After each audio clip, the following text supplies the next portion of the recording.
여러분이 너무 잘 아는 주기도문 말씀입니다. 주기도문 예수님이 가르쳐 주신 기도. 그러니까 사실은 성경에 우리가 사도신경도 많이 외우고 주기도문도 외우는데 성경에 나오는 그 공식적인 기도라고 할까요? 예수님이 알려주신 게 주기도문이에요. 자, 주기도문 하면 이제 사실은 기도가 생각나는데 여러분들 주기도문에 대한 이야기들을 뭐 처음 듣는 건 아닐 거예요. 그런데 주기도문을 계속 생각해 보면 주기도문을 잘 생각하고 주기도문이 어떤 내용을 갖고 있는지 이렇게 많이 들어보거나 아니면 이렇게 본인 스스로 한번 생각해 본 적은 그렇게 많지 않을 수도 있겠다 이런 생각이 듭니다. 기도하면 어떤 생각이 드세요? 이렇게 지금 기도 쉬워요? 어려워요? 어려워요. 기도가 어렵죠. 그죠? 보면은 기독교의 훈련 중에서 뭐 말씀 훈련, 기도 훈련 뭐 여러 가지가 있는데 항상 빠지지 않고 포함되는 게 기도 훈련이에요. 기도 훈련. 그래서 뭐 그냥 일반 성도들 뿐만이 아니라 뭐 아이들도 그렇고 성도들 뭐 어른들도 그렇고 심지어 목회자가 되는 목회자 그 과정에 들어가서도 기도 훈련에 대한 이야기는 빠지지 않고 나와요. 이건 뭘 얘기하냐면 기도가 중요한데 기도가 또 그만큼 하기가 쉬운 건 아닌 거예요. 근데 기도는 복잡하진 않죠. 그렇잖아요? 기도가 뭐야 물어보면 다 대답을 해요. 하나님께 우리의 마음을 우리가 하나님께 드려야 할 어떤 간구를 이야기하는 것. 이렇게 뭐 간단하게 표현할 수 있어요. 그러니까 복잡하진 않아. 근데 쉽게 느껴지지도 않는 게 기도인 거죠. 왜냐하면 기도하는 것이 그냥 내가 한 번 기도하고 이제 2021년 기도했으니까 2021년은 기도 끝. 이제 2022년까지 내가 이 한 번의 기도로 버틸 수 있어 막 이런 거면 너무 좋겠는데 그렇지 않잖아요.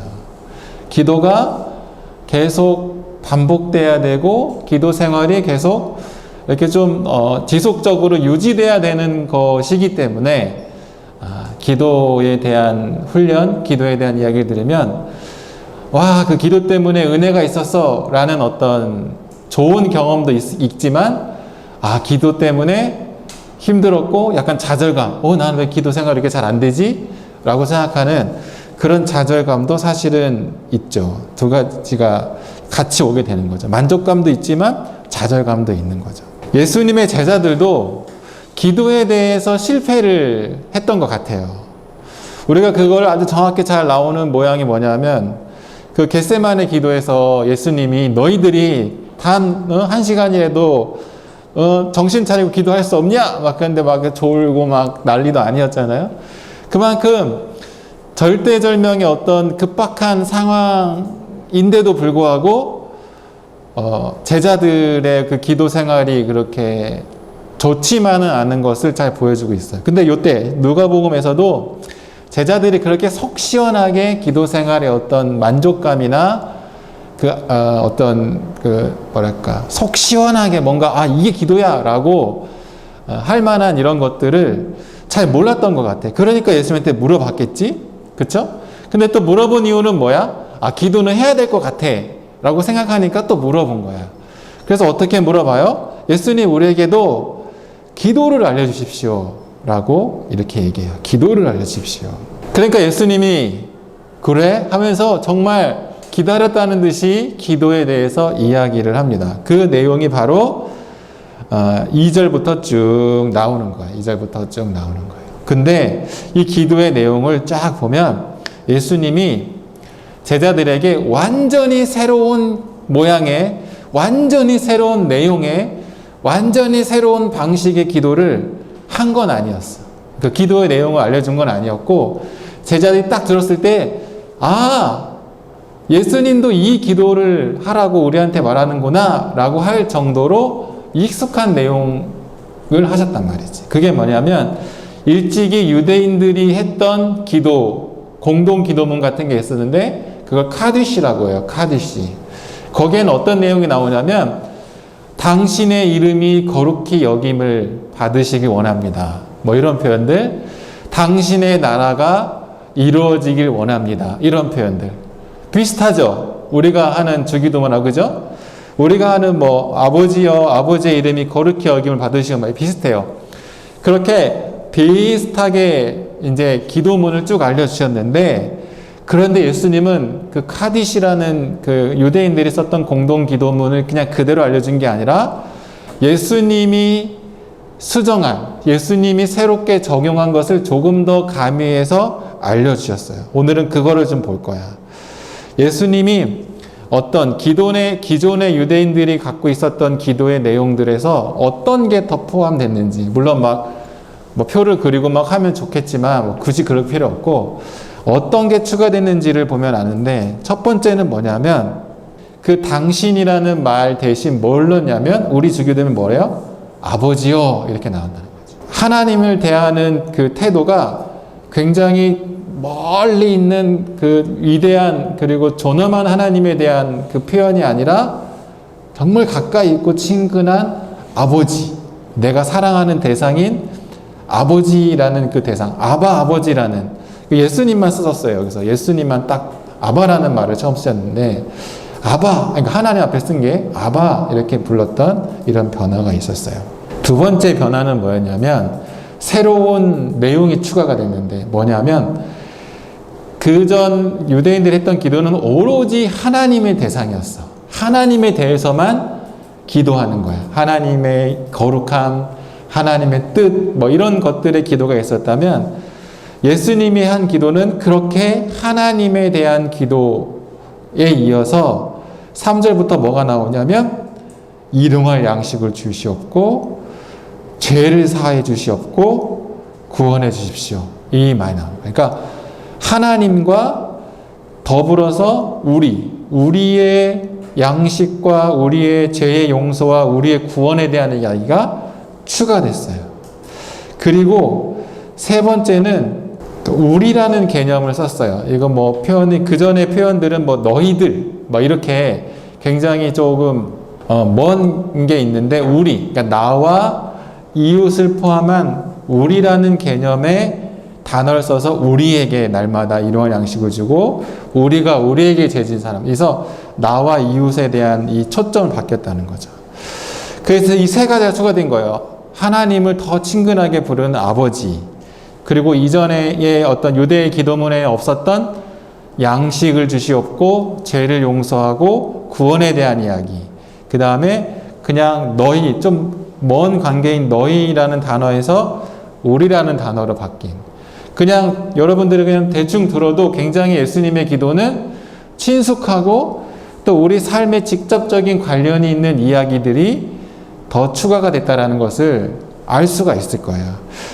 이거를 생각하면 우리가 지지난주에 기억나요? 쉐마에 대해서 이야기했잖아요. 유대인들이 하나님을 사랑해야 됩니다, 사랑하라, 이라는 표현의 쉐마가 있었다고 했어요. 근데 예수님이 거기다가 무엇을 더 추가했다고 했죠? 하나님을 사랑하고 이웃을 사랑하라, 이렇게 했잖아요. 그거와 똑같은 개념으로 예수님은 주기도문에도 이 똑같은 가치를 동일하게 심어놓은 거예요. 하나님에 대한 기도가 있고 이웃에 대한 기도가 더 있어야 된다라고 알려주는 거죠.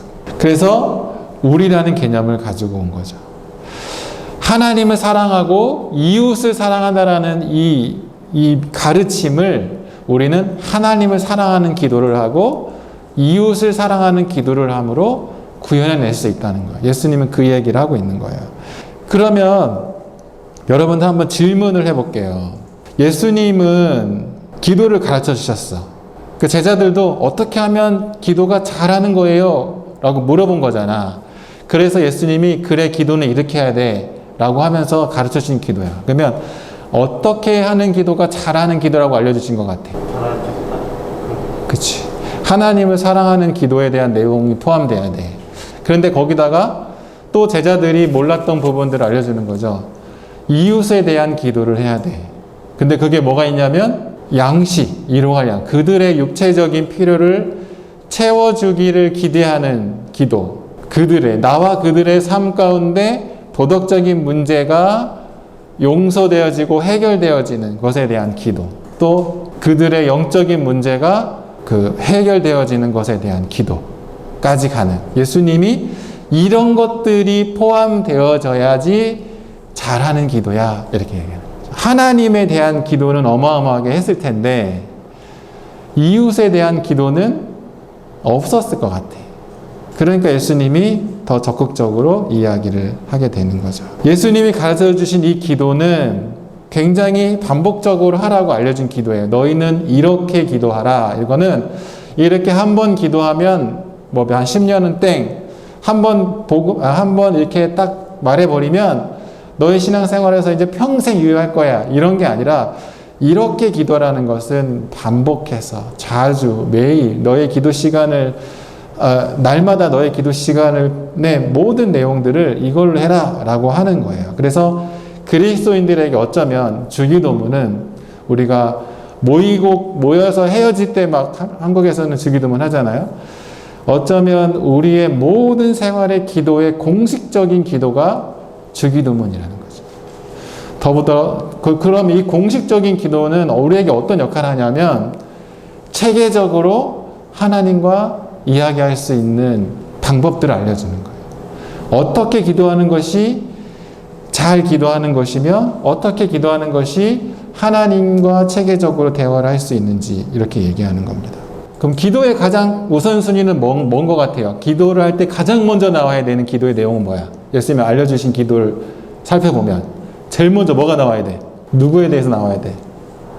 하나님에 대해서. 우리가 기도할 때 제일 먼저 나와야 되는 게 하나님에 대해서 나오는 거예요. 하나님에 대한 기도의 내용이 나와요. 하나님의 이름이 거룩하여지기를. 이게 도대체 무슨 말인지 고민하면서 기도해야 되는 거예요. 그 두 번째 나와야 되는 것은 하나님의 나라와 하나님의 뜻이 이루어지는 거고, 세 번째 나와야 되는 것은 뭐냐면 우리가 지금 얘기한 예수님이 포함시킨 이웃들을 위해서 육체적, 영적, 그 다음에 도덕적인 이 이웃들의 문제들이 해결되어질 것을 기대하는 기도를 드리는 거예요. 이게 기도의 우선순위라는 거죠. 앞으로 여러분들이 기도를 할 때 도대체 무슨 기도를 해야 되지? 그러면 별거 없어요. 주기도문 생각하면 돼. 딱 앉아서 하나님에 대해서 내가 기도를 해야 되겠구나. 근데 하나님에 대해서 기도를 안 해볼 수도 있잖아. 그럼 도대체 뭘 해야 되지?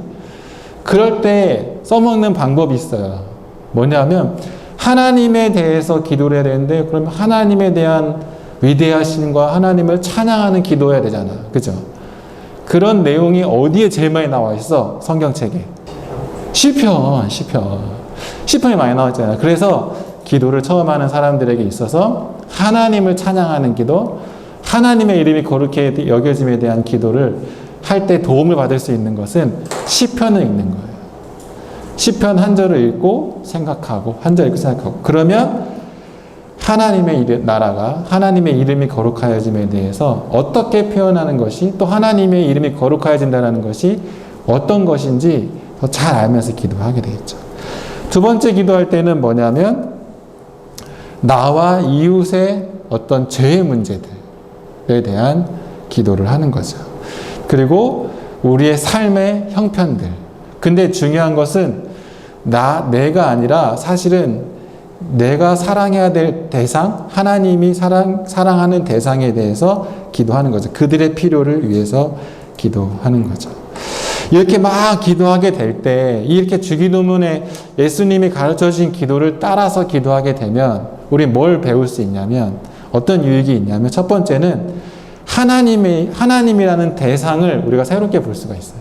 하나님이란 대상을 우리가 저 이렇게 멀리 있는, 그리고 이 세상을 지으신 하나님이니까 대단하신, 마치 그리스 신화에 막 제우스 같이 막 번개 부벙치고 막 이런 느낌으로 보는 하나님이 아니라, 하나님을 내가 사랑하는 아버지로, 아바로 여기게 되는 거죠. 내가 사랑하는 대상이 되는 거예요.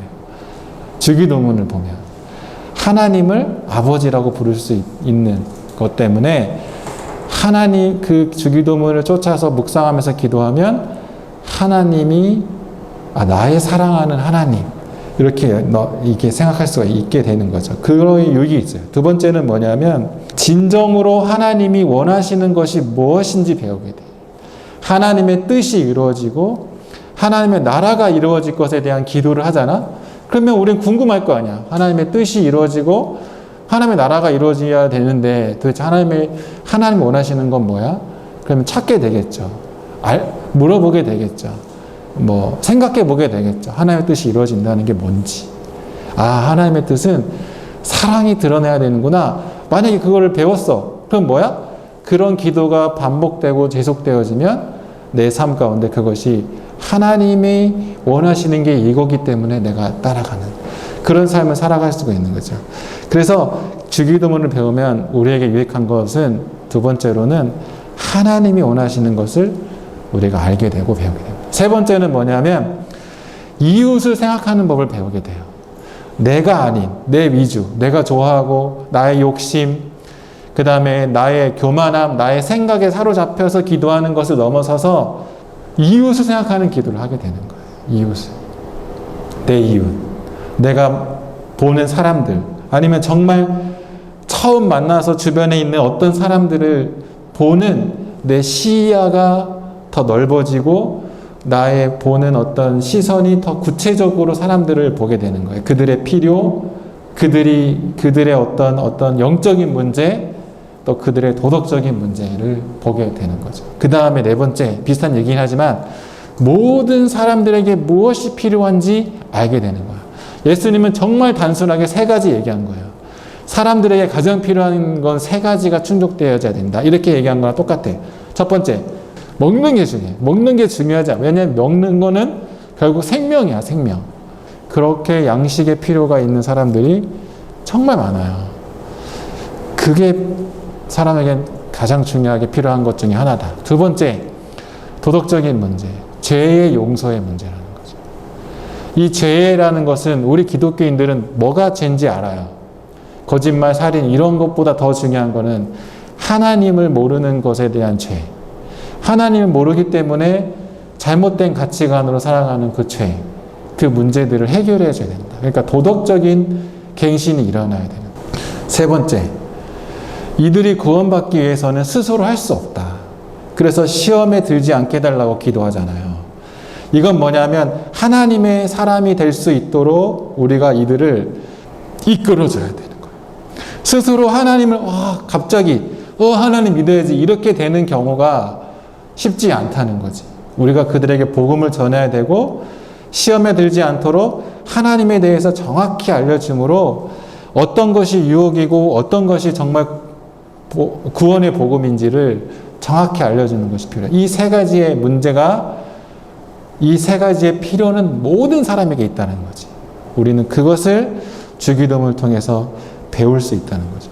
주기도문은 이렇게 굉장히 단순하고 아무것도 아닌 것 같지만 그냥 한 문장씩 돼 있지만 예수님이 우리에게 알려주신 정말 기도는 어떻게 하는 거 잘하는 건지, 그리고 그 기도의 내용이 하나님을 사랑하고 또 이웃을 사랑해야 되는데, 그럼 이웃에 대해서 우리는 어떤 그들의 필요를 보고 기도함으로 그들을 도와야 되는지 알 수 있도록 하는 것이 주기도문이라는 거죠.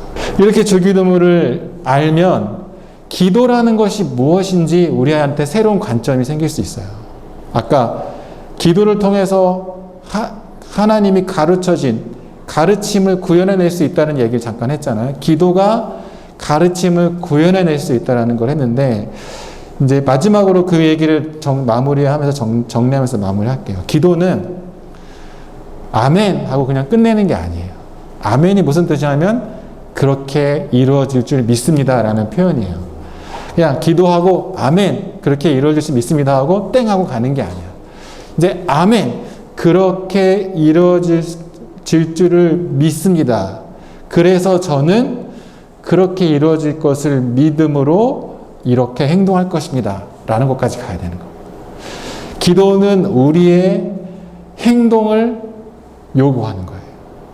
사실 기도는 우리가 하나님 앞에 간구하고 감사합니다 하고 끝나는 간구가 아니야. 기도는 궁극적으로는 하나님이 우리에게 원하시는 것을 우리에게 말씀하고 계시는 거랑 똑같다고 생각합니다. 특별히 주기도문을 보면 더 그래. 그쵸? 우리가 하나님에 대한, 하나님의 나라가 이루어질 것에 대해서 하나님이 우리에게 요구하는 거죠. 이웃의 삶의 형편들이 채워지는 것에 대해서 우리한테 요구하는 겁니다. 그래서 기도는 간구가 아니라 하나님이 우리로 하여금 그렇게 살도록 우리를 부르시고 계시는 거예요. 그런 삶에 우리를 참여하고 계시다는 거죠. 그래서 우리의 기도는 달라져야 되는 거죠. 그리고 지금까지 기도가 어려웠던 이유가 여기에 있는 거예요. 우리의 삶의 태도가 전혀 바뀌지 않고 그냥 우리의 간구로만 이루어진 기도는 마치 배터리만 갖고 있는 기도와 똑같아. 그러니까 처음에는 열정을 가지고 배터리가 에너지가 있으니까 기도를 하겠지. 근데 이 배터리는 언젠가 한계가 있어. 그러니까 내 힘으로 기도하는 거야. 그러니까 결국 힘이 빠지고 좌절하게 되는 거예요. 내가 왜 기도하지? 이 기도를 통해서 뭐야 도대체? 그런데 행동을 나의 삶의 태도가 변해서 하나님이 우리를 불러주시는 그 부르심에 내가 동참하겠다고 선언하고 태도를 보인 기도, 주기도문을 따라하는 주기도문을 통해서 나의 삶을 드리려고 애를 쓰는 그 기도는 영원히 꺼지지 않는, 끊어지지 않는 콘센트에 전원을 꽂아놓고 하는 기도나 똑같은 겁니다. 그래서 지치지 않고 좌절하지 않을 수 있어요. 이것이 기도가 우리가 힘들거나 힘들지 않거나의 차이일 수 있어요. 우리의 삶의 태도가 적극적인 적용이 있느냐, 적극적인 적용이 없느냐.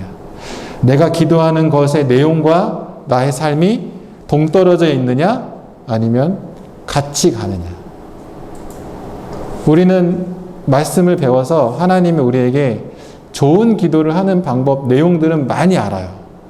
많이 알죠? 그 찬양을 가사도 되게 막 아름답죠?